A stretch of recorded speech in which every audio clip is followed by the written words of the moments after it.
Salut à tous. Alors aujourd'hui, nouvelle vidéo et on va faire suite en fait à la vidéo de vendredi dernier où je vous expliquais un petit peu l'histoire entre Porsche et Volkswagen. Cette semaine, on va parler un peu du futur et de pourquoi Porsche pourrait prendre le contrôle des trois marques luxe du groupe Volkswagen, c'est-à-dire Bentley, Bugatti et Lamborghini.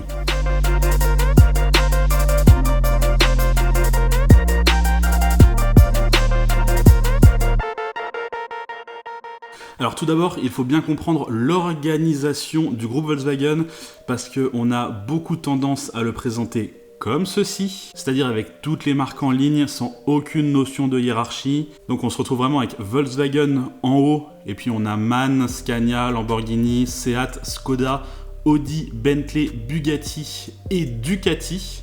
Je vous parle également de Ducati malgré que ce soit une marque de moto, mais c'est parce que c'est assez intéressant d'en parler quand même dans cette vidéo. Alors voilà comment c'est présenté en règle générale, mais en réalité il faudrait plutôt présenter cela comme ceci. En effet, il faudrait ajouter Volkswagen Passenger Cars et Volkswagen Commercial Vehicles.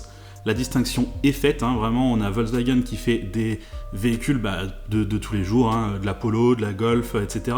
Et on a vraiment Volkswagen commercial qui va faire tout ce qui est le Crafter, etc. En fait, les gros Volkswagen utilitaires. C'est le même logo, c'est la même marque, mais il y a vraiment une séparation entre les deux. Et surtout, il faut venir placer Lamborghini et Ducati sous Audi. Parce que à l'époque, en 98, quand Lamborghini est racheté, Volkswagen décide de placer la marque sous la gouvernance d'Audi. Ce qui explique pourquoi on va retrouver un GPS Audi dans les Lamborghini Gallardo par exemple, ou encore le Virtual Cockpit dans les Huracan. Ou encore, de mon avis personnel, pourquoi une Audi R8 et une Lamborghini qui a raté sa destinée. Oui, la première Audi R8 est une sorte de Gallardo bas de gamme et la nouvelle R8 est une Huracan recarrossée différemment. C'est un peu simplifié car les changements sont tout de même très important entre les deux véhicules, mais l'idée est là. Ça reste à peu près la même voiture. Bon, si vous avez suivi correctement la vidéo sur les groupes, vous savez à peu près comment Bentley a été racheté par le groupe Volkswagen. Maintenant, il faudrait que je vous parle un petit peu de comment Bugatti a été racheté. Alors, le truc, c'est que personnellement, je considère que la marque Bugatti mérite sa vidéo à elle toute seule. C'est-à-dire que toute l'histoire de Bugatti est tellement énorme, tellement intéressante, il y a eu tellement de rebondissements que ça mérite vraiment une vidéo. Et donc, je pense que je vais vous faire ça dans les quelques semaines à venir. Je sais pas quand exactement, mais j'aimerais réussir à mettre ça en place. Cela dit, pour bien comprendre la vidéo, je pense qu'il est quand même intéressant de vous faire un petit résumé de l'historique de la marque. Donc c'est parti, on fait ça. Donc Bugatti est créé au début du siècle en France par un Italien expatrié. Bon, ils font des voitures de course et des voitures de sport jusqu'à environ la Seconde Guerre mondiale. Ensuite, la marque est pratiquement à l'arrêt quelques temps, puis est rachetée par des Italiens dans les années 60, puis encore une fois par d'autres Italiens à la fin des années 80, et c'est à ce moment-là que la Bugatti EB110 sera créée. Et le groupe Volkswagen rachètera Bugatti en 98. Bon, ils aideront Bugatti à faire l'Aveyron et plus récemment la Chiron, qui reste quand même deux fleurons de l'automobile actuellement. Bon, c'était très basique comme résumé, mais c'était important, et de toute façon, je vous ferai une vidéo complète par la suite. Tout le but de cette vidéo, c'est quand même de vous parler d'une news qui est sortie il y a quelques jours ou quelques semaines. En fait, il semblerait que Porsche doive prendre le contrôle d'un pôle voiture de luxe au sein du groupe Volkswagen. Donc, pôle voiture de luxe, ça comprend, comme je vous l'ai dit, Bentley, Bugatti et Lamborghini.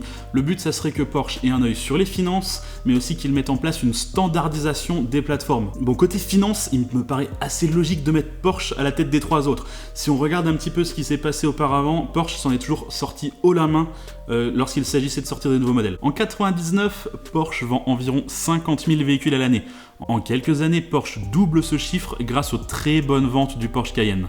En 2005, Porsche vend déjà 100 000 véhicules à l'année. Bon, en 2008, crise oblige, les ventes dégringolent de nouveau, on passe à 75 000 ventes à l'année. C'est aussi avec ce genre de courbe que l'on peut voir à quel point la crise peut faire mal à des entreprises.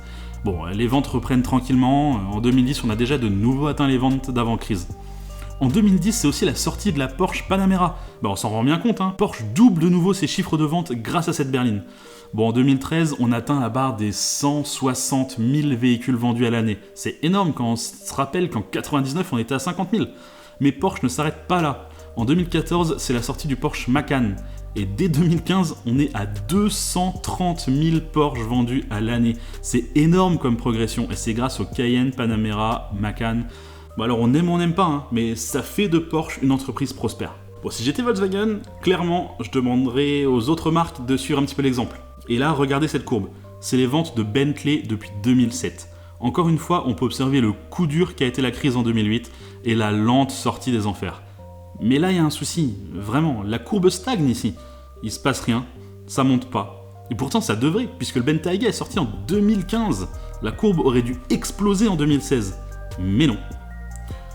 Bon, la question peut se poser, pourquoi quand Porsche le fait, ça marche, et quand Bentley fait à peu près la même chose, ça marche pas? Bon, c'est pas une histoire d'image de marque, hein, parce que l'image de marque de Bentley est très bonne, mais je vois plutôt ça comme un positionnement qui est peut-être un petit peu raté. En fait, Porsche, ils font des voitures de sport qui finalement sont pas très utilisables au quotidien, alors que Bentley fait des berlines.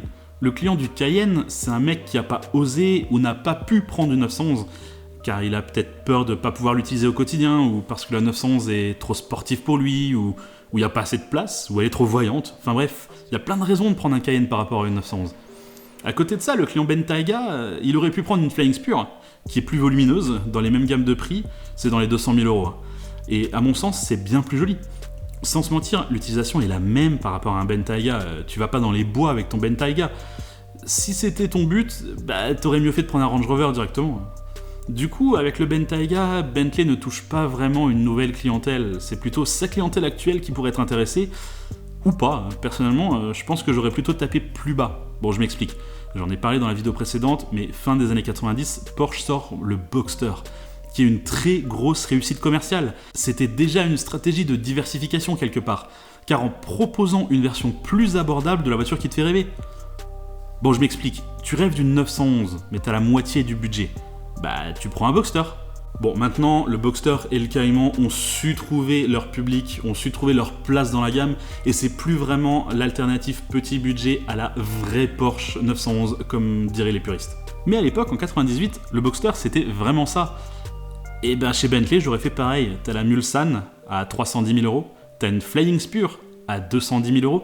Alors pourquoi pas avoir une berline Bentley à, disons, 140 000 €? Ça pourrait ternir un peu l'image de la marque, mais il faut le faire correctement. En gros, faut pas faire ça comme Maserati avec la Ghibli. Avec une stratégie comme ça, je suis à peu près sûr que tu doubles les chiffres de vente de Bentley en 2 ans. Bon, on n'a pas assez de chiffres pour pouvoir observer si le Urus ou pas fonctionne chez Lamborghini. Par contre, ce qu'on peut observer, c'est qu'ils utilisent la même stratégie de diversification. Leur but, c'était à la base de faire des sportives. Maintenant, on arrive avec un SUV. Ou par contre, contrairement à Bentley, là, le client Urus, c'est pas le même client que la Huracan ou que la Ventador. Quand je dis c'est pas le même client, c'est-à-dire que c'est pas la même utilisation. Si vous voulez, on va pas se pointer chez un concessionnaire Lamborghini en se demandant tiens, est-ce que j'achète une Huracan ou un Urus? Ils sont à peu près dans le même prix également, mais tu sais exactement si tu cherches une sportive ou un SUV. Tu prends pas l'un ou l'autre. Chez Bentley, c'est différent. Tu peux très bien hésiter entre une Flying Spur et un Bentayga. C'est vraiment là où je veux en venir. Bon, là, on comprend bien que Bentley et Lamborghini sont en train de diversifier leur gamme avec des SUV. De là à imaginer un SUV Bugatti, il n'y a qu'un pas. Hein. Mais bon, il y a une image assez étrange qui tourne sur Internet depuis quelques jours où on voit assez clairement une Bugatti Chiron berline. On se rend compte qu'il doit y avoir 4 portes, 4 ou 5 places, bref, c'est une berline. Alors, qu'est-ce qu'on en déduit? C'est de la diversification. Peut-être qu'elle sortira jamais, peut-être que c'est qu'un concept car, peut-être que c'est même un prototype interne, comme il y a pu en avoir chez Porsche dans les années 90. J'en sais rien, ça je peux pas vous le dire, mais ce que je sais, c'est que ça a été fait. Il y a quelqu'un chez Bugatti qui a réfléchi à une diversification de la gamme. Et si le but c'est de diversifier, autant donner ça à quelqu'un qui a su le faire jusque maintenant, c'est-à-dire Porsche. Porsche sait diversifier sa gamme. Aussi, il faut savoir que Porsche développe énormément de technologies de type hybride, électrique, etc. Rien qu'à voir leur tout dernier concept car, on sent que voilà, même la prochaine voiture qui va sortir, le Taycan, ça va être du full électrique. Le but c'est de venir concurrencer Tesla. Et on sait qu'ils misent énormément sur ce type de nouvelles technologies, puisqu'ils ont annoncé que dès l'an prochain, c'est-à-dire dès 2019, ils arrêtaient complètement le diesel chez Porsche. C'est le premier constructeur allemand à arrêter complètement le diesel. Ils ont forcément quelque chose derrière pour pouvoir compenser les ventes. Je veux dire, on peut pas arrêter le diesel parce que le diesel se vend énormément chez Porsche. Donc on peut pas simplement arrêter le diesel comme ça. Il faut forcément qu'il y ait une technologie de secours, technologie de remplacement. Ça va être de l'hybride, ça va être de l'électrique. Donc Porsche est très avancé là-dessus. contrairement à Bentley, Bugatti et Lamborghini. Et si jamais le but c'est de mettre de l'hybridation dans ces 3 marques, encore une fois, autant demander à celui qui s'y connaît, c'est-à-dire Porsche. Pour moi, ça me semble logique. À mon avis, cette décision de donner les rênes à Porsche, c'est une très bonne décision en termes de stratégie d'entreprise. Maintenant, moi, en tant que fan d'automobile, j'en sais rien. Est-ce que ça va pas faire perdre leur âme à chacune des marques ? Est-ce que ça va pas trop standardiser et on va avoir des copies un petit peu de chaque marque ? J'ai envie de dire non, puisque Lamborghini a encore son âme vraiment d'italienne, alors qu'en dessous, ça reste beaucoup d'Audi, je veux dire, tout le système multimédia, etc., ça reste de l'Audi. Pourtant, la voiture a encore vraiment une âme. Puis je me dis à la fois, s'il faut vendre des SUV Lamborghini pour qu'ils puissent encore produire des Huracan, des Aventador et les suivantes, pourquoi pas ? S'il faut produire une petite Bentley ou un SUV Bentley pour pouvoir avoir encore ces énormes paquebots de la route, pourquoi pas ? S'il faut produire une berline Bugatti pour avoir la chance de pouvoir encore produire en France le fleuron de l'automobile qui est une Bugatti Chiron, une Bugatti Divo, et ben je me dis pourquoi pas ? Vraiment, pourquoi pas ? Il y a une marque qui, à mon sens, a su vraiment se diversifier sans perdre son âme, et c'est Porsche.